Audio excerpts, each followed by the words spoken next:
Good evening, everyone, and welcome to episode 23 of a quick episode of Joe and Matty talk more On Route sports. 23, Maddie, we all know what happened.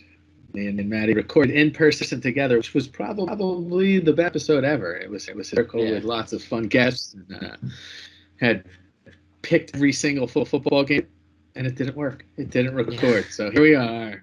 So this is yeah, technically in my mind 20, but we'll call it 20 for the record. Doesn't yeah. count if it doesn't hit the paper. All right, Maddie, we're gonna start with tonight. There's a lot to talk about, Let's but do we the got 30 Knicks. minutes. Let's do the Knicks. Disappointment. Injuries everywhere. They made a little trade. I think was that yesterday. No, it's For their today. I point. forget who it Uh, was. well, they already waived him. They're just making a roster spot available for the guy from Villanova, which is desperation time. I don't know why Miles McBride. I'll be honest with you. I didn't catch all the games over the break because I was with you in North Carolina. So I don't know. McBride's not getting more playing time. The games that Yeah, I've seen him, he's been great. Rose is out till February. Now the kid who comes, the kid. I can't believe I'm calling a kid, but who's the point guard? Kemba Walker comes back, lights it up, and now he's injured again to the same surgically repaired. yeah. It's not looking great around here. What are It's your a What are your train thoughts? wreck. I mean, I don't know about they, train wreck. They win they, three well, three in they a had, row. Yeah, 500. they had those easy games that they started to pick up on, and then I thought there came a really good opportunity to beat Oklahoma City. I can't remember. It was during this past week. I forget what day it was, but it was a really good opportunity for them to get four straight, and against a team that's not really that good. Oklahoma City was 12-22 coming that matchup, and Knicks got blown out. And that's Yeah, when they are playing teams that have worse records than them on the road, they're getting destroyed. And like it was the same thing with the Raptors. The Raptors are better than the Knicks, but their record is barely better than the Knicks record. They got destroyed. Like yeah, that was terrible. Well, it was unwatchable. I think what happens, like you have the injuries, but their defense is just nothing like it was in the beginning. Like when they yeah. were playing intense. Now it's just miss 3-pointer, miss 3-pointer, throw up another brick. Like maybe their shooting turns around and they're a little better. I don't know what the percentages are. Hey Marshall, can you keep it over there? Um, But I do like Thibodeau. I think what he's done with Kemba looks like a mistake for him. But compared to the other coaches in our world, geez, there's only one having Thibodeau's doing tripping a good up a job. little bit. He's Yeah, tripping up a little bit, and I was watching it's like the post game after the Knicks came back and beat the Detroit Pistons, and I forget. I think it was either Wally Zerbiak or the other guy. shooting Some well. No, well, he said he's like if the Knicks lost that game, that would have been. He's like that. I think that would have been the worst loss in franchise history. And he said Oh, that's a because bit dramatic. the Think of a couple. Detroit Pistons had I think they had over 10 players on COVID. Like half the lineup was from like I always get it wrong. G Is it League, yeah the G the League? G League. I always say the D League, but from the G League, and the Knicks starters got outscored completely, but then the bench came back and saved the day. So Yeah, I think that there's an intensity level that's a problem. I don't know what's going on. They just don't seem to have the same energy they had last year, or even beginning of the season. But let's move on to something a little more. yeah, whatever Let's with move to them. the Rangers to have something positive in the mid turd sandwich that we're talking. Nothing to talk about the Yankees. So let's talk Rangers. Back wins against Tampa Bay. One being a shout. Zabad, your boy carrying the day. No Panarin yesterday. No Panarin, I guess, I at was out least of a couple nowhere couple of too. days. Yeah, and they were on. Sturkin was unbelievable. What do you have? 30 saves, shut it out. 38. Yeah, unbelievable. I mean, the Rangers look at those games make you feel like all right, they could hang with the big guys. They could beat these teams even without best players because Shusterkin's so good. They have I'm gonna yeah, and stars. I'm I have like the game on right here as I'm giving quick glances, just seeing anything that's happening. And the Rangers are Zach Jones is had made a couple great plays on Connor McDavid, who is I know there's kind not of enough the best player in the league. And you talk about yesterday might have been one of the best wins in Rangers regular season history, and I'll tell you why. Because they were missing, arguably, after 94, you could say. No, that's why I said regular season. Regular season, even still, like there was bigger games leading to a cup. Barclay Goodrow just scored 2-0, but we'll see. Maybe in 10 years we compare it, but no. Well, you know what I'm saying. Okay, I'll change that. Probably the best. I don't know why. Definitely the best win of the season so far. Yeah, huge. They were missing, arguably their best player, Artemi Panarin. Arguably, they were missing starting defenseman Ryan Lindgren. They were missing Kevin Rooney. Those are three. I'm not gonna say all of them are key players, but Lindgren and Panarin are definitely key players. Panarin is. I agree with you on. It's either him, Matt Fox, or Shesterkin, who's the best player on the ice at any time. Like but the problem is, even missing guys like Lindgren, that's Fox too. That's affecting Fox. Like that's their chemistry right there, because they have incredible chemistry, and Lindgren's a decent piece on why Adam Fox is so good. And Kevin Rooney's had a great year. Like the Rangers' depth is amazing, and then you on top you have Shesterkin, just like. I don't know if you saw, it's like the last minute of the first period, Shesterkin's glove save yesterday. Yeah, it's unbelievable. All worldly and yeah, I'm just scared. It's got to stay healthy the rest of the year because like every game when I see like kick save, I'm like, no, please don't get hurt. And it's like just those sliding like dives, like it's like when you know there's a pitcher that has a bad shoulder, and you're just like, come on, just make get through one more pitch and like just surviving. But he looks unbelievable. He's 26 years old, so hopefully. Well, and you look at the thing is they also have the depth that they can have him injured for a short period of time. Obviously, they're dominant. Yeah, you don't want him, but you get Georgiev in a postseason, beat anybody. And I was watching this hockey YouTuber, and he's not a reporter, professional in like the. I guess in like the hockey world, he is on like YouTube, and he said not only does he think Shesterkin's going to get Vezina like consideration, but he thinks he's going to get Hart votes, and that's the best player in the NHL, and that's what he meant by that is votes, not going to win it. He's going to get votes.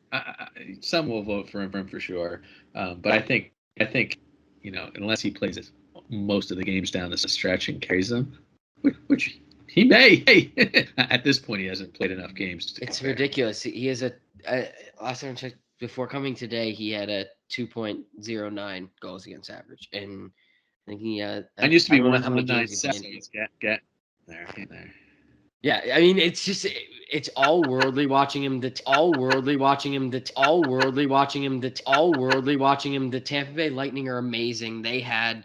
Their star goalie, arguably the best goalie in the league, Vasilevsky, returned. Some of the shots that those guys take are unreal. Like, and it's mortar launches. I think the big thing, you flying over there?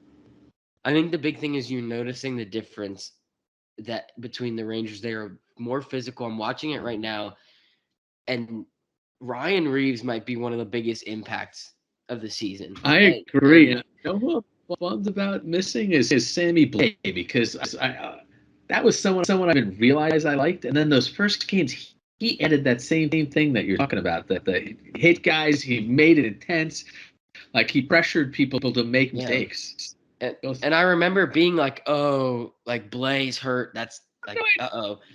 I don't even like. Sometimes I forget that he's on the Rangers. Like that. That's how much, sure. You just see to me the only difference is when Panarin's been out and Shesterkin's been out. That's where I could see the real difference of depth getting hurt, because those guys are just so. Those ridiculous. Guys are game changer. Banijad is a changer. Fox is a game changer. If they're out of the game, you're going to notice. And the power play. But what's fun to watch is that the power play without Panarin is actually benefiting Zibanejad, because he's been the one that's had to move spots, and he's sitting in that. I don't know what the positions they call on the power play are. Like I know there's quarterback right on he's sitting on the dot there, just shots up. It's awesome. I mean, when he gets a point, right there, side of the That it's just dangerous. And it's And awesome to see. And he's dangerous. Put the puck back across the middle for a Kreider to feed. yep, and with even Zibanejad as hot and cold as he can be, the one thing that distinguishes him between Panarin and a lot of guys in the league, when he scores and when they're going in like a boatload or good. Yeah. Like it's air like rapid Oh, fire. Like it is. he Panarin's really always got that. just He's always got the consistency, like assists. He'll get assists, he'll get goals. But the goals, when like Zibanejad can get assists, but when the goals are dropping for him, they come in it's bunches. bombs away. It's yeah. And what a time to have them coming in bunches. Panarin's going to be out for a while, so he could keep rolling. And Kreider's coming back down to earth from that insane start that he had. Not that he's been bad, but it's just what we expect. I mean, but the great thing is he's contributing in other ways we wouldn't think. He had 3 assists yesterday. He assisted on all Mika Zibanejad's goals, and those guys, it'd be nice to see them just play a full season together to see what they could do. Kreider and Zibanejad, Panarin and Strome. I mean, Strome, as it looks right now, if Fox keeps playing the way he does and Shesterkin keeps playing the way he does, and they both stay healthy, I can see Fox as a definite lock for the Norris and Shesterkin definitely top 2 for Vezina. I mean, it's too early. We're not. Are we even halfway? What game are we at here? yeah. I mean, I'm gonna tell you this: like they're doing on the Rangers Instagram, they're doing like the month of Hank. Like this is the Henrik Lundqvist like month, or I don't know why. I guess that's I don't know the significance. Whatever. It's just they're doing it this month. Yeah, it's a promotion. And I've gone back. When you work in the jobs, you have fine stuff to put on constantly. Contact. But I mean, I've seen his stats and his just some of the highlights from his early years. Yes, he was amazing. I don't exactly know if he was doing. I don't know exactly if he's playing the way Shesterkin's playing right now. Shesterkin is utterly dominant. Well, you didn't. Is Lundqvist were under streaks where he was utterly dominant, just carried the team for weeks hand. Definitely Richter had those moments. Van Beesbrook had those moments. Ranger Shesterkin hasn't done anything long enough for him to be considered in those conversations. Lundqvist definitely has streaks this good. I'm sure you could Google and find. But what you're seeing right now is what Lundqvist did though. Like that is like what he did. That is what Victor did like that. If you're asking, is he playing like a Hall of Famer? He looks unbelievable, but very short window. So I don't want to get excited, but is he at a level that is unreal? Yeah, and it is awesome because in New York. Yeah, you know me. I don't care about jinxes and stuff, but it's exactly like too soon to tell. Like, is it going to be? You just hope like to know that him and Fox, like you said, are signed a couple of years, and you may have these 2 cornerstone pieces with Zibanejad signed up and Panarin's for years. You see these guys if they stay healthy and play. We don't need to be like reach a good level. If they play at this level, we'll be happy for 4 years. And it's so rare to see when it's like when 96 Yank. Well, this is not like that because I was going to say when they came up through the team, Penn did not come up through the team. Fox did not come up through the team. Well, let me ask you this. It seems like they built together. We had some serious doubts coming into the season about Kreider, his contract, the length, the money. There was a lot of doubts, and I'm gonna tell you by now, even though he slowed down a little bit, I don't have those doubts anymore. I think it's the right move. But I don't think anyone was having doubts about how you would feel this year, next year, the year after. Well, it's when you're looking at the long end of that contract, you're really going to be hurt because everyone's anticipating a heavy guy, heavy fat, like solid guy plays behind the net. They usually have quicker drop-offs. He's a fast guy. He starts losing the speed. Yeah.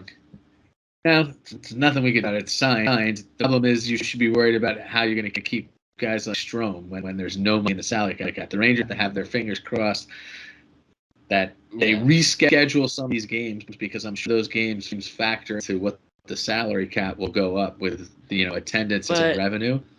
I think with the NHL, like there have been talks about the salary cap going up I think it was $1 million. Like there have been talks like of that, but I think the main thing right now is we wake up every day and Fox, Panarin, Yeah, Zibanejad, Kreider, and almost you're just right. skipping. He's on And our that's, you know Rangers what? for life. You're And you can 100% lose that. Strome. Sad, I love Strome, but you can lose Strome. That's Who is Strome's this guy? replaceable. Who is Like, this guy? You're being a realistic, well, positive man. I love it. Christmas he's a, spirit. he's a great player, and I think he's really underrated. And the stuff he did with the Islanders and the Oilers might not get like because if you remember, the Rangers traded Ryan Spooner for Ryan Strome to the Oilers. So And I they don't got know him. who. Yeah, so who won that trade? The Rangers, obviously. But Yeah. so, and he's part of the reason Panarin's had hit this much success. And as much as I'd love to keep talking about the Well, Rangers, I think. Oh, we got to move on. Look at you running the show. Positivity. Look at this. What happened to this guy? I must have had a great weekend. oh, Zibanejad just hit a post. Still 2-2 nothing. Yeah, they're shorthanded, but that's what I'm saying. Like you see that with Zibanejad when he's hot. Like even though he didn't score there, That's awesome. the shot is lethal. Like he beat the Yeah. goalie, he just didn't get it in. Like, and I know like that's basic hockey talk there, but like they're another last note. Oh, sorry, I know I could talk about the Rangers all day, but I think something that's not really looked at as well is that they're penalty killing their power player top 10 in the league. So Yeah, and it's been a long time since their power play number one unit has been anything like this. I can't. and they're For missing years, it's Panarin. always in the dumpster. It always stinks. And speaking of dumpsters, the Giants is a total dumpster fire. I've never been more embarrassed in my entire years. This is like Ray Handley, who you don't even know, but Pickard. This is rock bottom, and it's not because we lost to the Bears. That's not like I fully expected that. I think next week's going to be worse. And I don't understand. And maybe someone explain this to me. I'm not the person that's like. Well, I'm not the one who's going to attack like, oh, like would I like to see Daniel Jones back? No, but that's not the main point of what I'm about to say here. I don't understand how Joe Judge can keep his job after what he said yesterday. That was ridiculous. He went on answering one question, 11 minutes talking about how he should be the coach of the Giants next year. Lied. He was trying to keep former players are contacting him that they want to come back and they miss playing for the Giants.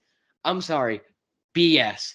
I wanted to say it, but who wants to play for the Giants right now? I mean, and then you're saying that there's free. Maybe and Carl Banks. What former players? They lost Dalvin Tomlinson and Wayne Gallman that were free agents last year. They lost those two. So you're saying those guys want to come back? Minnesota was contending for a playoff spot. Yes, they were bumped, but they were contending. Isn't Gallman on the 49ers? I haven't been keeping up. I think he got cut there and ended up with the Falcons, I want to say, for like barely played. I don't know if that's true. Still, do they want to come back to the Giants? Absolutely not. And the fact that they want to come back and run real hard practices. This is going to be my big rant out of any podcast.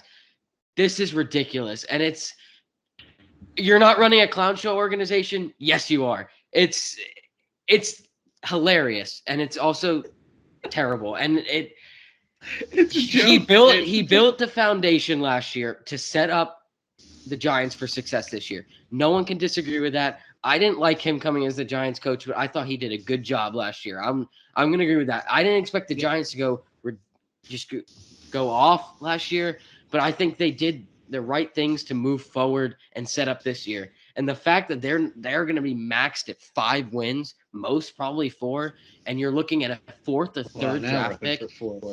That's rock bottom, and there's no reason that you could say, well, we're going to give Joe Judge another chance. He's had his chance.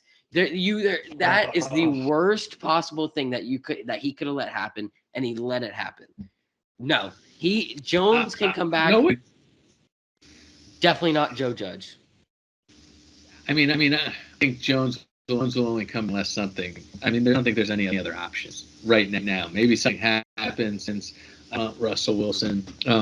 But maybe something else happens where you get the chance. But that I agree with you. That was an embarrassing laughing stock. What was embarrassing laughing stock is minus 10 passing yard.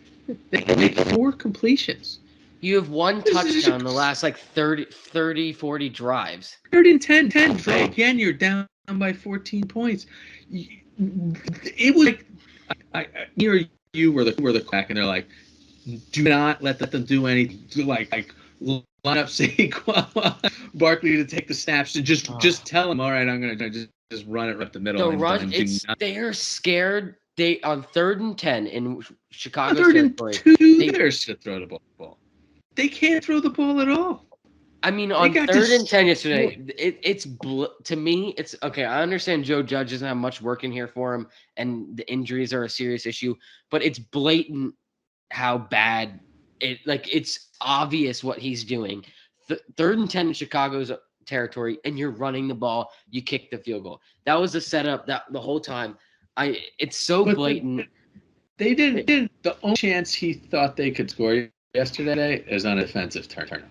Like otherwise they would punt every time they. Mike Lennon is. They might as well throw the ball. Like Lennon, he got in the arm. He was terrible. Oilers goal. See, this is what happens when you talk about bad stuff like the Giants. Oilers scored. That's it. Like it is beyond me. Like how this is like just been continuing. It's as bad as I remember being miserable during Ray Ham because he seemed like a baffling buffoon. I don't know what the heck's going on. I don't know if you've seen Twitter recently, but a former Giants tight end, not a big player, Scott Simonson was his name, if anyone remembers him. He said, and I take this. I don't even want to hear it. We shouldn't even be. You shouldn't be out there pushing other people's trash, pushing, and maybe he got cut by them. Maybe he's a former player. Like but it was. I don't care. He's not like a 10-year veteran in the league whose opinion is more. But he was just talking about. He was just talking about not Pat Shermer. He was talking about Dave Gettleman, and it was interesting because when you see former players, but former players aren't GMs. So look, everyone was sour grapes if your boss where you work fired you and you didn't agree with it, or you cut you didn't make the team, you'd have some sour grapes. Are they warm? I have no idea. Did Dave do a good job? No. Do I care about this guy's opinion? No, not at all. As much as he probably cares absolutely zero about mine. So it's just. But I think it's not a good bullet point to use as your weapon. But this is a very true statement, and there's no way you're going to disagree with this statement. Okay. He also said he's like, so I'll read the tweet. This is a true tweet. I don't know much about Dave Gettleman personally. Obviously, none of us do. But he said this in a tweet, and I thought this is pretty bad if one of your players is saying this about you. And he said, I know, but you're going to want to hear this. Trust me. He said, Dave Gettleman is an atrocious GM and not a good person, in my opinion. He said the fact that he's had this much time to not be good at his job while deciding others' fates and indenting one of the most historically respected franchises is embarrassing. He has. Yeah, I know, but are a laughing stock. Yeah. And your own players are saying that. Like that's how does that? You can't. What if someone in your class that you got in an argument with, or that you didn't get along with, was asked, "Hey, how's Matty as a student?" and they were like trashed you. Who cares about this guy's opinion? I'm curious your opinion and what you think. I agree. Has Dave Gettleman done a job? No, I don't care what this guy has to say about it. Like if you told me opinion was a 10-year guy who was a G for years. That's why Twitter stinks. Everyone's got an opinion, but none of us all deserve to have an opinion on everything. Yeah, and to me at least, I understand that. But. To me, Gettleman has to be gone, and he is. Well, all signs is that Giants will let him retire. The frustration up in the New York media is that they think that they're considering to Abrams in there for 30 years. It's the same stuff. But the media is screaming at the top of its lungs. Fans are to not make that happen. But who knows? And it's just, to me, Completely done. There's nothing Joe Judge would do that that shows me that he should be the coach of the Giants. You're All not right, you're not Bill I'm gonna Belichick, and you're an I'm gonna give you inexperienced. the one hypothetical that I hate doing. Next year they do bring him back, and the Giants go, let's say, 9-9 and make the playoffs. Daniel Jones makes a Pro Bowl. Mhm. Is that enough for Judge? Like, what would he No, have to do next year for you to say it's all right? Keep him another. nothing. He's not an NFL head coach. He is. No. He's an idiot. You're not Bill Belichick. I'm sorry, and you cannot speak like that because you do not have the wins and the talent that Bill Belichick said, and that's what Dan Orlovsky said today. You do not. You cannot, and it's a Bill Belichick type attitude. But here's a wake up call. The Giants suck. The Patriots are in the playoffs. You cannot. I do suck. You are not privileged enough to be saying that you deserve to keep your job after many were expecting a 9 or 10 win season, and you're not even going to put up 5. Oh, no, That's way back our embarrassing. predictions.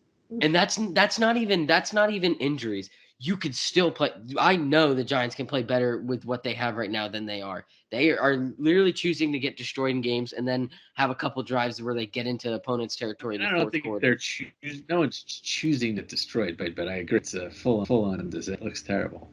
And I agree Not with good. Gio too. Gio was saying this too today. I watched that episode and I completely agree with him. Jones and Judge are a lost cause. And Jones, this is where I'm going to go on a rant about Jones to end it. All right. He's not your. Finish What it you up. have to say is what you have to look at it now is he's not a franchise quarterback. At the end of the day, he's not a. I mean, Boomer said this as well. He's like, do I think the guy is highly skilled? Yes, but will he be a Hall of Famer? I don't think so. And he's Do you not need a a Hall of Famer Brady or to win a Rodgers. Super Bowl? I mean, obviously, it's a No. lot easier if you have one.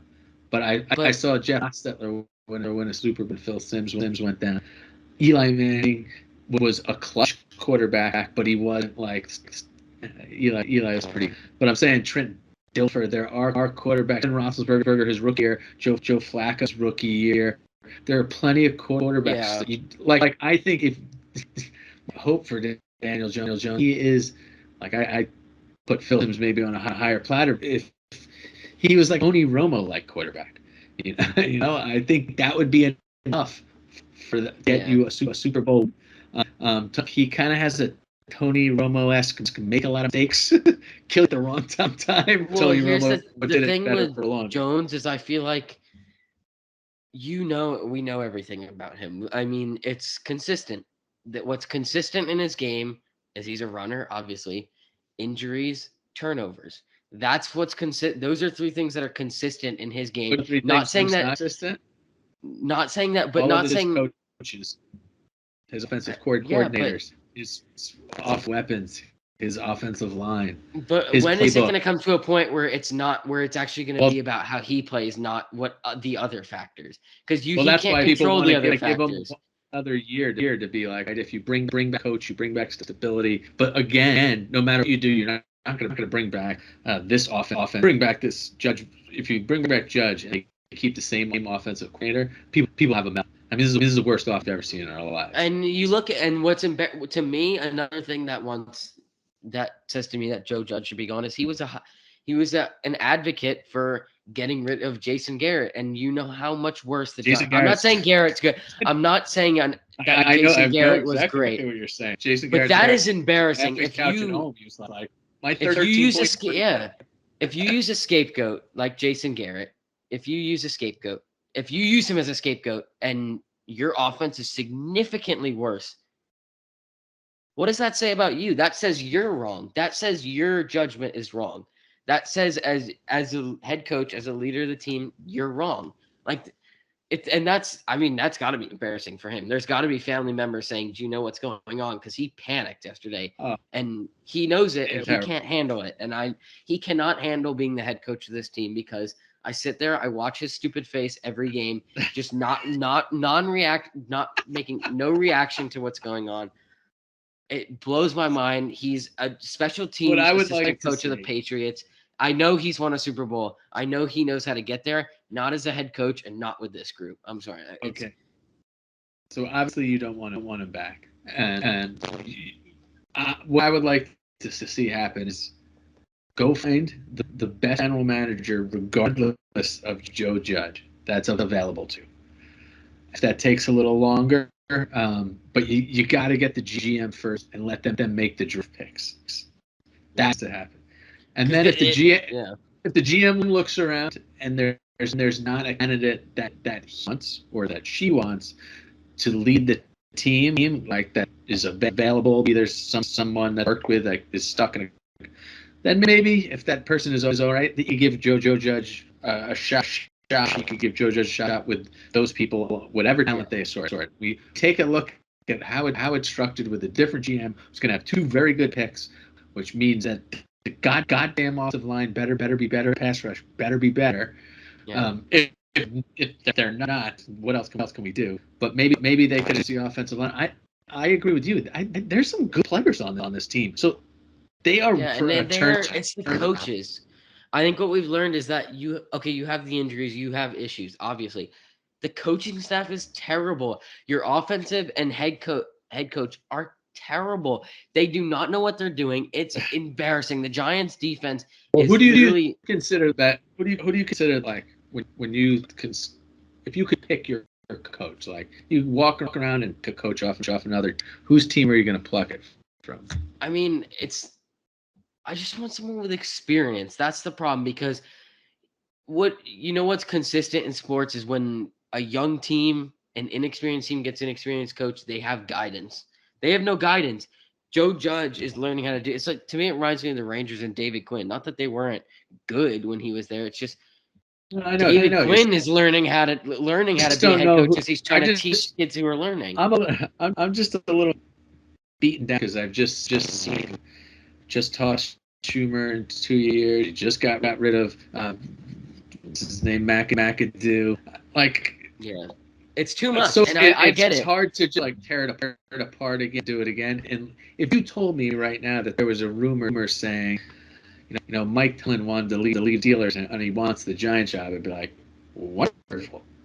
Fire Judge, everyone, and let him do whatever the hell he wants. The problem is Judge is Gettleman's GM, and Gettleman's or head coach, and Gettleman's not the GM of the Giants anymore. So I know that's why I agree. Let go find the star immediately. Like he should have resigned. Because another start. What's another restart? What's another restart? That's what the Rangers or we'll start with a new GM because I don't think you reload the entire team. You do have to make some decisions though. You have to make the I agree. Jones decisions. You have to make the coach. You have to make Saquon's. You have to choose about 2 top 10 draft picks, which is going to be the paramount of your stay with the Giants. You get two top 10 wrong on your first year, you're in big trouble, and the team's in huge trouble.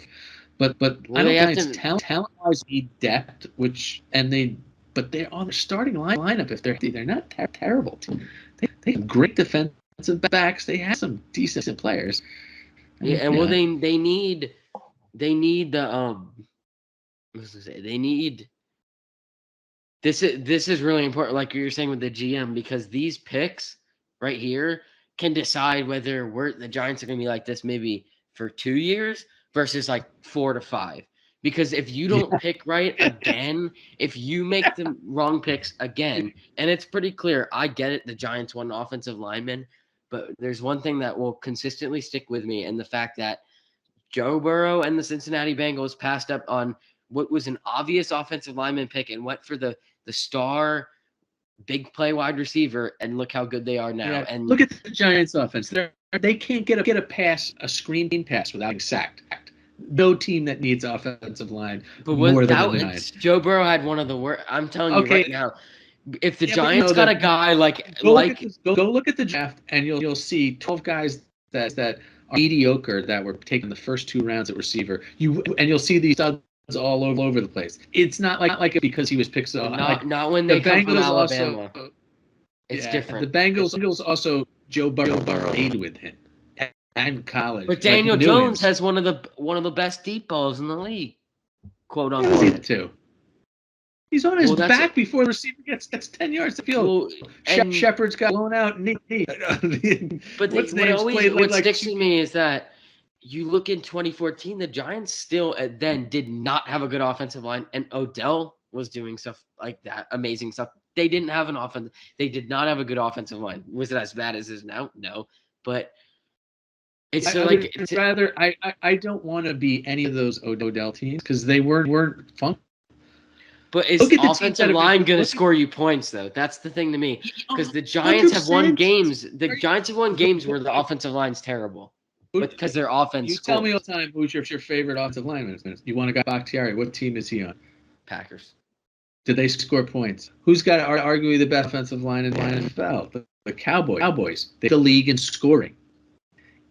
49ers score a lot of points. Yes, but They get down your throat. The Ravens. I don't want to. I want to the fix the offensive line. I don't want to. I do not want to draft an offensive lineman because I would be I've happy seen how that if they shows. took- I've seen how that show goes with the Giants. Well, Andrew you have Thomas, to yes, see could have how, upside. look Eric how it goes Flowers, for the like Colts. It goes for other teams. It goes fine. So you have to go with the optimism that the team is built inside out. So get a GM, get one like the guy from started the not Wolf who from the Packers, or get the guy who built the Chiefs and the Browns. Can't think of his name right now. Someone knows what they're doing and pick the best defensive lineman and the best offensive lineman, and then the team will turn quicker than anything else. In the second round, take a guard. In the third round, take another guard. Well, let me paint this picture for you. So, on your last point, paint it, and I'll let you finish. Say, this is all hypothetical. And by the way, added note, I'm out of the Russell Wilson game. I do not want him anymore. Just as a note. Say for instance, just say Pete Carroll's the Giants head coach. Just hypothetical. No. He's a Super Bowl winning coach. He's a head coach. He's a head coach, and the Giants decide to move on from Jones and say they play someone along the lines, not an old veteran like Dalton or Bridgewater, but they have a veteran quarterback. I can't really think of one that's like. That's the same thing as Jones. But think about if the Giants can have some guidance on their way to finding the franchise quarterback with a head coach that's experienced, then you can, because we don't know what the Giants have right now, because one, injuries and all this other crap. Well, and Jones. The only reason I wouldn't do that, like I'm not opposed to that. I'd still have the gambling nature that I want to see if Jones could. I don't see him go succeed like in Tannehill. But it's with 3 years else. now, and he's taking. I know, risks. But it's a hard job. It's a job, and so I'm just giving you my point of view.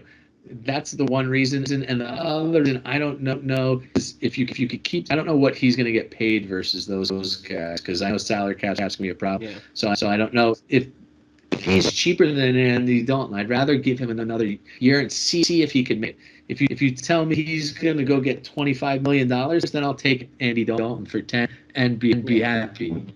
Well, the thing is, let a new GM pick. Well, I feel like it's just like the Giants with Jones. I think he has that fight to win, but the problem is he risks his body like on the field, and that's why he gets injured. He against Dallas, just diving. I mean, I know he's going for the end zone, but then the plays against Philadelphia, getting the injury out for the year, you can't be doing that. You should always go for the end zone. I know. Let's finish it there. On a positive note, I have two quick positive notes, and we'll end it. One, the Rangers are up 2-1 after 2, and then 2, I saw this thing on the MSG 150 that at the Seattle Kraken's opening night at Climate Pledge Arena, I think that's what it's called. Yeah. They're hosting the Canucks, and the season ticket holder for the Kraken is like, I think she was like a medical, she's either a nurse or a doctor, and saw a mole on. Oh, I saw that. Yes. On an equipment manager's neck of Vancouver, and wrote a note on her iPhone and knocked on the glass and said, "You need to check that out. That's cancerous." And apparently, they caught it. It was definitely like cancerous, but they caught it soon enough that it wasn't cancer yet. And he met up with her because they had their second game against the Canucks in Seattle, and it was just amazing to watch. And he's like, "You That's saved my awesome. life. I have like a That's awesome. That's family, why. and Yeah, so good it's people out there. heartwarming." But It's nice. Medical professionals never get enough credit. Thank you, doctors and nurses. yeah, but with Kenzie. that, hopefully the With Rangers that, hold with that, on. And I'll talk to you soon, Matty. yep. All right. See you Love guys you, next buddy. week. Buddy. Bye.